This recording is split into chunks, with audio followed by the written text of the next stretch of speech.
క్రీస్తునాథునందు మికిలిగా ప్రేమబడు ప్రేమైన సహోదరి సహోదరులారా, క్రిస్మస్ పండుగ. క్రిస్మస్ పండుగ అంటే దాదాపు కొన్ని స్థలాల్లో కొన్ని ప్రదేశాల్లో ఒక నెల చొప్పున చేసుకునేటువంటి పండుగ. మామూలుగా ఒకరోజు లేదా 3 రోజులు లేదా 9 రోజులు జరుపుకునే పండుగలు ఉన్నాయి. కానీ యావత్ ప్రపంచమంతా కూడా చాలా చోట్ల ఎక్కువ రోజులు జరుపుకునేటువంటి పండుగ ఏంటంటే ఈ క్రిస్మస్ పండుగే. నవంబర్ 25 నుండి డిసెంబర్ 25 వరకు ఈ పండుగను మహాఘనంగా అందరూ కూడా గిఫ్ట్లు పంచుకోవటము, లేదా తినుబండారాలు పంచుకోవటము, లేదా బట్టలు పంచుకోవటము, అట్లా ఒక్కొక్కరు గిఫ్ట్స్ అన్ని కూడా ఎక్స్చేంజ్ చేసుకుంటూ ఈ విధంగా పండుగను కొనియాడతారు. కొన్నిసార్లు వాళ్ళ ఇంట్లో చిన్న చిన్న క్రిబ్బులు కట్టుకోవటము, లేదా ఇంటిపైన స్టార్ పెట్టటము, ఇట్లా పేపర్, ఈ మధ్యకాలంలో లేటెస్ట్గా పేపర్స్తో డెకరేషన్ చేయటము, ఇల్లంతా అలంకరిస్తూ. కానీ నిజానికి క్రిస్మస్ పండుగ అంటే ఏదో స్టార్ పెట్టుకొని మంచి బట్టలు కొనుక్కోవటము, లేదా ఇతరులకి గిఫ్ట్స్ ఇవ్వటము, ఇదేనా? ఇంకేమైనా ఉందా? దానికంటే గొప్పది క్రిస్మస్ పండుగ అంటే ఏంటంటే, దేవుడు మానవుడిగా ఈ లోకంలో పుట్టటం. నువ్వు డెకరేషన్ చేసుకున్నావా, లేదా నువ్వు స్టార్ పెట్టుకున్నావా, నువ్వు కొత్త బట్టలు తొడుక్కున్నావా, లేదా ఇతరులకి నువ్వు గిఫ్ట్స్ పంచావా, లేదా అది కాదు ముఖ్యం. దేవుడు మానవుడిగా ఈ లోకానికి వచ్చాడు. ఎందుకు వచ్చాడు? దేవుడు తన ప్రేమను మనందరికి కూడా వ్యక్తపరచడానికి. మనమందరం కూడా పరలోకపు బిడ్డలం. అందుకే మనకి ఫిలిప్పీలకు రాసిన లేఖ 3వ అధ్యాయము 20వ వచనంలో చెప్తుంది. ఏమని చెప్తుందంటే, మనము పరలోక పౌరులము, దివి నుండి మన రక్షకుడు మన ప్రభువుకు యేసుక్రీస్తు రాకడకై మనము అందరం కూడా ఆతురతతో వేచి ఉండాలట. Praise the lord, praise the lord, praise the lord. కాబట్టి ఈరోజు ఈ యొక్క పండుగ రోజున మనమందరం కూడా ఈ ఫిలిప్పీలకు రాసిన లేఖలో చెప్పినట్టుగా మనమందరం కూడా పరలోక బిడ్డలం. కాబట్టి ఆ ప్రభు యొక్క రాకడ కోసము మనమందరం కూడా ఆతురతతో, ఆశతో, ఆసక్తితో మనమందరం కూడా ప్రభు కోసం ఎదురు చూడాలి. ఎందుకు ఎదురు చూడాలంటే, ప్రభు హృదయంలో మనకి చోటు ఉందా లేదా. మన ఈ ప్రయత్నం, మన ఈ జీవితం, మన ఈ సేవలు, మన ఈ ప్రార్థనలు, మన ఈ క్షమాపణలు కావచ్చు, లేదా ఒకరొకరు సహాయం చేసుకోవడం కావచ్చు, ఇవన్నీ కూడా మనకి ఏమి నేర్పించాలంటే, ప్రభు హృదయంలో మనకి కొంచెం తావు దొరుకుతుందా లేదా. అదే ఈ యొక్క క్రిస్మస్ పండుగ రోజున మనమందరం కూడా జ్ఞాపకం చేసుకోవాల్సింది. ముఖ్యంగా నేను మొదట్లో చెప్పాను, క్రీస్తు ప్రభు యొక్క బాలుడుగా ఈ లోకానికి రావటం. క్రిస్మస్ పండుగ అంటేనే క్రీస్తు ప్రభు ఈ లోకానికి రావటం, ఒక చిన్నారి బాలయేసుగా ఈ లోకానికి వచ్చాడు. ఒకటి గమనించండి, మామూలుగా చిన్నపిల్లల నుండి మనం ఏమి నేర్చుకుంటామంటే చాలా విషయాలు నేర్చుకుంటాం. అందులో ఈరోజు ఈ చిన్నారి బాలయేసు నుండి కూడా కొన్ని విషయాలు మనం నేర్చుకోవాలి. యేసు ప్రభు అసలు ఎందుకు వచ్చాడు? చిన్నారి బాలయేసు మాదిరిగా రాకపోతే ఆయన డైరెక్ట్గా పెద్ద బాలయేసు మాదిరిగా ఈ లోకానికి దిగి వచ్చిండొచ్చు. కానీ యేసు ప్రభు మాత్రము ఒక పశువుల పాకను ఎన్నుకొని, మరీ కటిక పేదరికంలో, మామూలు సాదాసీదా పేదరికం కాదు, కటిక పేదరికంలో ఉండడానికి కూడా స్థానం లేదు ఈ లోకానికి వచ్చినప్పుడు. అటువంటి పేదరికాన్ని ఎన్నుకొని ఎందుకు చిన్నారి బాలయేసుగా ఈ లోకానికి వచ్చాడు అనేది మనమందరం కూడా ఒకసారి పరిశీలించాలి. ముఖ్యంగా ఈ చిన్నపిల్లల నుండి మనం ఏం నేర్చుకుంటామంటే, ఫర్ ఎగ్జాంపుల్ ఒక కుటుంబం ఉందనుకో, ఆ కుటుంబంలో ఎన్నో కొంచెం సమస్యలు ఉన్నాయి, బాగా బాధలతో ఉన్నారు, లేదా భార్య భర్తలు బాగా కొట్టుకుంటున్నారు. ఆ సమయంలో వాళ్ళ కొడుకు పోయి నిలబడ్డాడు అనుకో, చిన్నపిల్లోడు బుడ్డి నడకలతో నవ్వుకుంటా పోయి ఆ నిలబడితే ఏమవుతారు? ఎందుకంటే ఆ పిల్లోడి నడక, ఆ పిల్లోడి స్మైలు, వాడు వచ్చిరాని మాటలతో మాట్లాడినప్పుడు వాళ్ళలో ఉన్నటువంటి బాధ అంతా కూడా ఒక్కసారిగా ఆగిపోతుంది. ఒక చిన్న పిల్లవాళ్ళు వాళ్ళ మంచి మనసు, ఆ మంచి మనసు వల్ల ఏమవుతుందంటే ఎదుటి వాళ్ళ కష్టాలన్నీ కూడా పటాపంచలవుతాయి.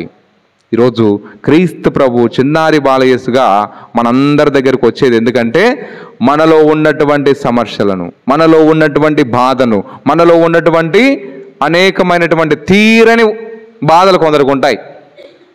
అది ఎవ్వరు తెచ్చలేరు. కానీ అలాంటి బాధలను కూడా అర్థం చేసుకోవడానికే క్రీస్తు ప్రభు చిన్న పిల్లవాడిగా, చిన్నారి బాలయేసుగా మనందరి మధ్యలోకి వస్తున్నాడు. అదే క్రిస్మస్ పండుగ. ఇంకొకటి చిన్నపిల్లల ద్వారా మనకి ఆ బాధ అనేది కొంచెం తొలగిపోతుంది. ఆ విధంగానే క్రీస్తు ప్రభు మన బాధలను తీసివేయడానికి వచ్చాడు. రెండవదిగా ఇక్కడ మనం ఏం గుర్తుపెట్టుకోవాలంటే చిన్నపిల్లల్ని ఎవరైనా అసహించుకుంటారా? అసహించుకోరు. వాళ్ళు ఎవరైనా, వాళ్ళ ఏజ్ వాళ్ళు కావచ్చు, వాళ్ళకన్నా పెద్దవాళ్ళు కావచ్చు, వృద్ధాప్యంలో ఉన్న వాళ్ళు కావచ్చు, అన్ని రకాల వయసులో ఉన్న వాళ్ళు చిన్నపిల్లలను చూస్తే ఎంతో సంతోషంగా వాళ్ళని హక్కును చేర్చుకుంటారు. చిన్నపిల్లల్ని నా దగ్గరికి రామాకు, నాతో మాట్లాడమాకు అని చెప్పేసి ఎవరు అనరు. అంటే చిన్నపిల్లల విషయంలో ఒక వయసు అంటే తేడా లేకుండా అందరూ కూడా ఇష్టపడేటువంటి వ్యక్తులు ఎవరంటే చిన్నపిల్లలు. ఈరోజు చిన్నారి బాలయేసును కూడా అందరూ కూడా ఇష్టపడాలి. ఒక వాళ్ళ ఏజ్ వాళ్ళు చిన్నపిల్లలే కాదు, యువకులే కాదు, యువతులే కాదు, మ్యారీడ్ పీపులే కాదు, అందరూ కూడా వయసు కొంతమంది ఏమనుకుంటారంటే నేను వయసు అంతా అయిపోయిన తర్వాత అప్పుడు గుడికి పోతాను, అప్పుడు ప్రార్థన చేసుకుంటాను. అది కాదు. చిన్నారి బాలయేసు దగ్గరికి పోవడానికి మనకి వయసుతో పని లేదు. అందరూ కూడా ఆయన దగ్గరికి పోవాలి. అదే కాన్సెప్ట్. అందుకే దేవుడు చిన్నారి బాలయేసుగా ఈ లోకానికి వచ్చాడు. ఇంకా మనం గమనిస్తే ఇక్కడ చిన్నపిల్లల్ని అందరు ఇష్టపడతారు. ఆ విధంగానే వాళ్ళు కూడా అందరినీ ఇష్టపడతారు. చిన్నపిల్లలు తెలుదు వీడు నన్ను, మన పెద్దవాళ్ళకు మాత్రము పైకి ఒక మాట మాట్లాడతాం, లోపల ఇంకొక మాట మాట్లాడతారు. పైకి బాగా స్మైల్ ఇస్తాం, లోపల మాత్రం సార్లే ఉండి అక్కడ ఉండి అనే టైపు. అంటే ఆర్టిఫిషియల్గా మనం ఉంటాం. కానీ చిన్నపిల్లలు అటువంటి ఆర్టిఫిషియల్గా ఉండరు. వాళ్ళు ఓపెన్ మైండెడ్. వాళ్ళకు మనసులో ఏది కలిగితే అదే బయటకు వస్తుంది. మనకట్ట కాదు, మనసులో ఒకటి ఉంటుంది, బయటకు ఒకటి ఉంటుంది. కానీ ఈరోజు చిన్నారి బాలయేసు ద్వారా మనం ఏం నేర్చుకోవాలంటే ప్రభువు మనందరికీ నేర్పించేటువంటి సందేశం ఏంటంటే ప్రియమైన సహోదరి సహోదరులారా, అందరినీ ప్రేమించటం, అందరినీ ప్రేమగా పలకరించటం, అందరితో ప్రేమగా మెలగటం. ఈ చిన్నారి అంటే క్రిస్మస్ పండుగ మనందరికీ ప్రేమను తెలియజేస్తుంది. ఒకరికొకరు ప్రేమ కలిగి ఉండండి. అందుకే మీరందరూ కూడా గిఫ్ట్స్ ఇచ్చుకోవడము, హ్యాపీ క్రిస్మస్ అని చెప్పుకోవటము, ఇట్లా చాలా సంతోషంగా కలిసి పనిచేశారు. ఈరోజు మామూలుగా ఈ యొక్క గుడిని కూడా మనమందరం కూడా ఇంత అందంగా డెకరేట్ చేయడానికైతేనేమి, పశువుల కొట్టం కట్టడం అయితే అందరూ కూడా చాలా మంది యొక్క శ్రమ అనేది ఇక్కడ ఉంది. అంటే ఈరోజు ప్రభువు కూడా మనకు నేర్పించేది ఏంటంటే కలిసిమెలిసి ఉండండి, కలిసి ప్రార్థన చేయండి. అంటే ప్రేమను మనందరికి కూడా నేర్పిస్తున్నారు. మృదుత్వం, మృదు స్వభావం, సున్నితమైనటువంటి స్వభావం. కాబట్టి ఈరోజు కొంతమంది కఠినంగా ఉంటారు. కఠినంగా ఉండేది పెద్దవాళ్ళు మాత్రం. కానీ చిన్నారి బాలయేసు విషయానికి వస్తే మనము మృదు స్వభావం కలిగి ఉండాలి. అందుకే ఆయన అంటాడు, సులభంగా కోపపడు వాడు కాదు ప్రభువు. ఆయన ఏమంట? ఆయన దయార్థ హృదయుడు, ప్రేమామయుడు, కరుణానిధి అని మనం వాక్యంలో చదువుతుంటాం. కాబట్టి క్రీస్తు ప్రభువు మనందరి విషయాల్లో ఆయన మృదువు స్వభావం కలిగి ఉన్నాడు. కాబట్టే మనల్ని, మన పాపములన్నిటిని కూడా క్షమించి ఈ లోకానికి మానవుడిగా మనతో ఉండడానికి ఇష్టపడుతూ ఈ లోకానికి వచ్చాడు. ఇక నాలుగవదిగా మనం గుర్తుపెట్టుకోవాల్సింది, ఈ ప్రభువు దగ్గరికి వచ్చేటప్పుడు ఆయనకు కులము లేదు, మతము లేదు, రీజన్ ఫీలింగ్ ఇలాంటి ఏ ఫీలింగ్స్ ఉండకూడదు. చిన్నపిల్లలు అందరి దగ్గరికి పోతారు. ఈరోజు ప్రభువు కూడా అందరి దగ్గరికి ఆయన రావడానికి ఇష్టపడ్డాడు. మనం కూడా అందరం కూడా ఆయన దగ్గరికి పోవాలనేదే ప్రభు యొక్క ఉద్దేశం. ఈ చిన్నారి బాలయేసు యొక్క పండుగను మనమందరం కూడా, ఈ జననాన్ని మనం జరుపుకునేటువంటి సమయంలో, ఇంకా చిన్నపిల్లలు మామూలుగా వాళ్ళ మమ్మీ కానీ వాళ్ళ డాడీ కానీ ఒకవేళ గుడి లేకపోయినారా, వాళ్ళు ఏ విధంగా మోకరిస్తున్నారు, వారు ఏ విధంగా దండం పెట్టుకుంటున్నారు, అంతోని వారి దగ్గర పోయి ఎట్లా దండం పెట్టుకుంటారు, బాలయేసు కాడికి పోయి ఎట్లా దండం పెట్టుకుంటారు, అన్నీ కూడా అబ్జర్వ్ చేస్తుంటారు. ఈరోజు ప్రభు కూడా నిన్ను నన్ను అందరిని అబ్జర్వ్ చేస్తున్నాడు. నీ ధోరణి ఏ విధంగా ఉంది, నువ్వు ప్రార్థనకు వస్తున్నావు కానీ నీ ప్రార్థనకు వచ్చినప్పుడు ఏ విధంగా వస్తున్నావు? ఒక చిన్న బాలుడు వాళ్ళ తల్లి మోకరిస్తుందా, మోకరించట్లేదా, గుడిలో ప్రార్థన చేసుకుంటుందా, ప్రార్థన చేసుకోవట్లేదా, అన్నీ కూడా వాళ్ళు గమనించి అదే వాళ్ళకు అలవాటైపోతుంది. వాళ్ళు సరిగా ప్రార్థన చేసుకోలేదనుకో తల్లిదండ్రులు, ఆ పిల్లలకు కూడా ప్రార్థన రాదు. ఆ తల్లిదండ్రులు బాగా ప్రార్థన చేసుకుంటే ఆ పిల్లలు కూడా మంచిగా ప్రార్థన చేసుకుంటారు. ఈరోజు చిన్నారి బాలయేసు కూడా మన యొక్క ప్రార్థనా జీవితం ఎలా ఉంటుంది, ప్రభు దగ్గరకు వచ్చినప్పుడు, గుడిలోకి వచ్చినప్పుడు మనం ఏ విధంగా ఉన్నామో దానిని బట్టే మనల్ని దీవిస్తాడు. అందుకే ఆ చిన్నారి బాలయేసు ఆ స్టాచ్యూ దగ్గర ఏమని ఉంటుంది, ఎవరైతే నన్ను గౌరవిస్తారో వారు దీవించబడతారని చెప్పేసి ఉంటుంది. కాబట్టి ఈరోజు మనమందరం కూడా చిన్నారి బాలయేసు నుండి దీవెనలు పొందుకోవాలంటే మనము ఆయన్ను స్తుతించాలి, ఆయన దగ్గరికి మనం పోవాలి, ఆయన మనము ఆరాధించాలి. అదే ప్రభువు మనందరికి ఇచ్చేటువంటి సందేశం. ఈ మధ్య కాలంలో మనమందరం కూడా పోపు గారు జూబ్లీ ఇయర్ అని చెప్పేసి ఒకటేమని చెప్తున్నాడు.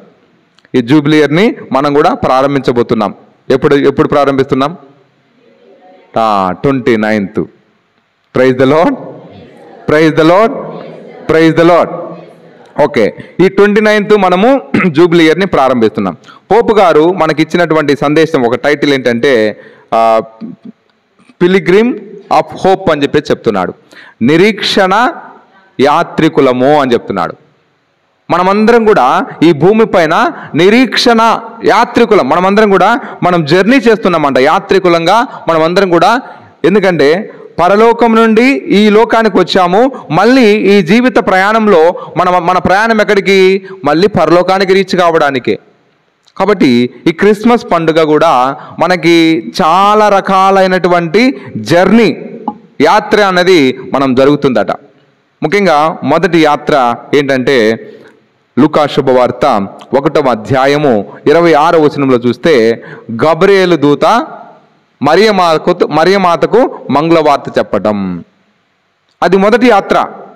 గాబ్రియేలు సన్మంతకుడు ఆయన మరియమాత దగ్గరకు వచ్చి, ఇదిగో నీవు ప్రభుని నీవు గర్భం ధరిస్తావని చెప్పేసి, నీవు అనుగ్రహ పరిపూర్ణురాలవు, ఈ విధంగా ఆయన మొదటి యాత్రలో ఆ మరియ తల్లితో మాట్లాడడం, సంభాషించటం మనం చూస్తున్నాం. కాబట్టి ఈరోజు మనమందరం కూడా గమనించాలి, ఈ క్రిస్మస్ పండుగ రోజున మనం నెమరు వేసుకునేది ఏంటంటే గాబ్రియేలు సన్మంతకుడు పరలోకం నుండి భూలోకానికి యాత్ర చేశాడు. అది మనందరికీ కూడా ఒక రక్షణ తేవడానికి, ఆయన ఒక మంచి పని చేయడానికి ఒక యాత్ర చేశాడు. రెండవ యాత్ర ఏంటంటే మరియ తల్లి ఎలిజబెత్తమ్మను సందర్శించటం. ఆమె కూడా అది ఒక యాత్ర. అక్కడేమో ఇదిగో నీవు ప్రభు నీ ద్వారా ఒక గొప్ప కార్యం చేయబోతున్నాడు, ఆ పనికి నీవు సిద్ధంగా ఉండు, తయారుపడు, నువ్వు నీ ద్వారానే ఆ పని నెరవేర్చబోతున్నాడని మొదటి యాత్రలో చెప్పారు. కానీ రెండవ యాత్రలో ఏమవుతుందంటే ఆమె ఇదిగో నేను దేవుని తల్లిగా ఉన్నప్పటికీ కూడా ఆమె ఏం చేస్తుంది? ఆమె సేవను చేయడానికి సిద్ధపడుతుంది. దేవుని ఇప్పుడు పరలోక రాజ్యంలో కానీ లేదా పరలోక రాజ్యం పొందుకోవాలన్నా, పరలోక రాజ్యంలో గొప్పవారిగా పిలువబడాలన్నా ఏం చేయాలన్నప్పుడు ప్రభు చెప్తున్నాడు, సేవక రూపం దాల్చాలి అంటున్నాడు. కాబట్టి ఈ క్రిస్మస్ పండుగ రోజున మరియ తల్లి మనందరికీ ఇచ్చేటువంటి సందేశం ఏంటంటే ఆమె ఆ రెండవ యాత్రలో సేవక రూపం దాలుస్తున్నారు. ప్రభు మాటని ఆమె తూచా తప్పకుండా పాటిస్తూ ఆ విధంగా ఇదిగో నేను ప్రభు పనికి నేను సిద్ధముగా ఉన్నాను, ఇతరులకు మంచి చేయడంలో నేను సిద్ధముగా ఉన్నాను. ఎలిజబెత్తమ్మ కష్టాల్లో ఉంది కాబట్టి ఆమెకు నేను సహాయం చేయడానికి నేను సిద్ధంగా ఉన్నా అని చెప్పేసి ఆమె అక్కడికి యాత్ర చేస్తూ ఆ యొక్క పనిని పరిపూర్తి చేస్తుంది. ప్రియమైన సహోదరి సహోదరులారా, ఇక మూడవ యాత్ర మూడవ యాత్ర ఏంటంటే మరియా యోసేపు. వీళ్ళిద్దరూ కూడా కలిసి జనాభా లెక్కల సేకరణ కోసము వాళ్ళు నజరేతు నగరానికి వాళ్ళు వెళ్తున్నారు. వాళ్ళు ఒక యాత్ర చేస్తున్నారు. కాబట్టి ఈరోజు ఆ విధముగా ఈ మరియ తల్లి యోసేపులు ఈ యొక్క జనాభా లెక్కల సేకరణలో వాళ్ళు పోయేటువంటి ప్రాసెస్లో ఎన్నో కష్టాలు అనుభవిస్తున్నారు. కాబట్టి మనం చేసేటువంటి ఈ యాత్రలో కూడా, ప్రభువుని రీచ్ అయ్యేటువంటి యాత్రలో కూడా మనం కూడా అనేకమైనటువంటి కష్టాలు, బాధలు, ఇబ్బందులు ఎదుర్కొంటాం. కానీ వాటిని ఏమాత్రం కూడా మధ్యలో వదిలేయకుండా మరియ యోసేపులు ఏ విధముగా అయితే చివరి వరకు ఆ ప్రభు యొక్క రక్షణ ప్రణాళికలో వాళ్ళు వాళ్ళ పనిని పరిపూర్తి చేశారో, ఆ విధముగా మనం కూడా ఈ జీవిత యాత్రలో వారిని, మరియా యోసేపులను ఇద్దరిని కూడా ఆదర్శంగా తీసుకొని మనకు ముందుకు పోవాలనేదే ఈ యొక్క క్రిస్మస్ పండుగ మనందరికీ కూడా తెలియజేస్తుంది ఈనాడు. ఇక నాలుగవ యాత్ర దేవదూత గొర్రెల కాపరి దగ్గరికి పోతుంది. ఏమని చెప్తుంది? లూకా శుభవార్త 2వ అధ్యాయము 8-9 వచనాల్లో అక్కడ ఏం చెప్పబడుతుందంటే, సమస్త ప్రజలకు పరమానందు కలిగించేటువంటి శుభ సమాచారాన్ని నేను మీకు వినిపించబోతున్నాను అంటుంది. కాబట్టి ఈ 4వ యాత్రలో దేవదూత ఏమి సందేశం ఇస్తుందంటే, మనందరికి కూడా సంతోషకరమైనటువంటి ఆ శుభవార్త, నేడు లోకరక్షకుడు ఈ లోకంలో ఉద్భవిస్తున్నాడు అనేటువంటి ఒక శుభవార్తని. నాటి మొదటి పట్టణంలో మీరు విన్నారు. ఆ బాలుడు ఏం చేయబోతాడంట?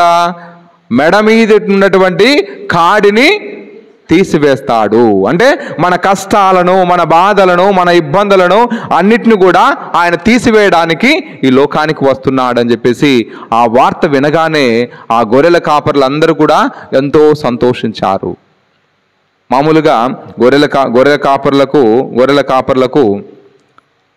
వాళ్ళకి పెద్దగా సంఘంలో విలువ ఉండదు.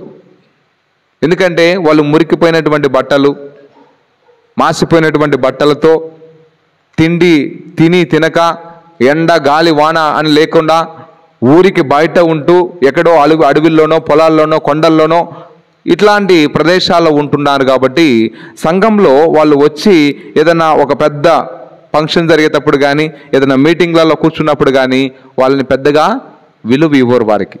కానీ ఈరోజు ప్రభు యొక్క జననాన్ని గురించి మొదటగా మాట్లాడింది ఆ గబ్రియేలు సన్మనస్కుడు అలాంటి వ్యక్తులతోనే, సంఘంలో విలువ లేనటువంటి వారితోనే వారికి చెప్తున్నాడు, ఇదిగో లోకరక్షకుడు పుడుతున్నాడు, మీ అందరికీ ఒక సంతోషకరమైనటువంటి వార్త. అదేంటంటే, ఈరోజు మానవుడు నిన్ను ఏ విధంగా తృణీకరిస్తున్నాడో ఆ విధంగా తృణీకరించేటువంటి ప్రభు కాదు ఈయన. వాళ్ళందరి మానవుల యొక్క ఆలోచనలకు అతీతముగా ఆయన ప్రేమించేటువంటి వ్యక్తి, క్షమించేటువంటి వ్యక్తి, అర్థం చేసుకునేటువంటి వ్యక్తి మీ మధ్యలోకి రాబోతున్నాడని చెప్పేసి వారందరికీ చెప్పడం ఆ విధంగా వారికి ఎంతో సంతోషాన్ని కలిగించింది. ఆ 4వ యాత్ర ఈరోజు మనందరికీ కూడా ఏం నేర్పిస్తుందంటే, ఆ రోజు గొర్రెల కాపరితో పలికినటువంటి ఆ శుభవార్త ఈరోజు నీకు, నాకు, మనందరికి కూడా ఆ శుభవార్త. ముఖ్యంగా ఈ గొర్రెల కాపర్లు ఏం చేస్తున్నారు? ఆ వార్త విన్నప్పుడు ఏందో ఎవరో మాట్లాడినారు, ఏదో దయ్యమో ఏదో మాట్లాడింది అనుకొని వాళ్ళేమి వదిలిపెట్టలా. అర్ధరాత్రి సమయంలో ఆ దేవదూత వచ్చి మాట్లాడినప్పుడు వాళ్ళందరూ కూడా పరుగున వాళ్ళతో ఉన్నటువంటి ఆ గొర్రె పిల్లల్ని తీసుకొని కానుకగా ప్రభువుకు సమర్పిస్తూ వాళ్ళు స్తుతిస్తూ ఆరాధిస్తున్నారు. కాబట్టి ప్రియమైన సహోదరి సహోదరులారా, ఈరోజు మనం కూడా ఆ విధంగా ప్రభువుని ఆరాధించాలనేదే, ప్రభు సంతోషంతో ప్రభు దగ్గరికి పోవాలనేదే ఈ యాత్ర మనందరికి కూడా తెలియజేస్తుంది. ఇక 5వదిగా జ్ఞానులు ప్రభు దగ్గరికి వస్తున్నారు. జ్ఞానులు కూడా ఒక యాత్ర చేస్తున్నారు. ఆ యాత్రలో ముఖ్యంగా ఒక జాడ చూపించడానికి కూడా ఎవ్వరు కూడా మార్గదర్శి లేరు. ఏం చూసుకుంటూ పోయినారు? ఒక నక్షత్రాన్ని, తోకచుక్కను చూసుకుంటూ వాళ్ళు దారిని వెతుక్కుంటూ పోయినారు. మనం కొద్దిసేపు ఏదైనా ఒక చుక్కను చూసి కొంచెం దూరం నడిచినామనుకో ఏమవుతాం? ఎక్కడికో పోతాం. కానీ ఈ వ్యక్తులు, ఈ ముగ్గురు కూడా, ఈ జ్ఞానులు కేవలము ఒక తోకచుక్కను చూసుకొని వాళ్ళు ప్రభువుని దర్శింపవచ్చారు. కాబట్టి వారి విశ్వాసం ఎంత గొప్పదో చూడు. వాళ్ళు ఇదిగో ఆ తోక చుక్క మా అందరికి కూడా ప్రభు దగ్గరికి తీసుకుపోతుంది మమ్మల్ని అందరినీ కూడా అని వాళ్ళు ఆ విధంగా వాళ్ళు ఆ ప్రభువు మీద భారం వేసి వాళ్ళు నడుచుకుంటూ వెళ్ళారు. ఈరోజు మనం కూడా ఇలాంటి ఈ విధంగా ఈ జ్ఞానుల వలె మనము ప్రభు వైపు నడవాలి.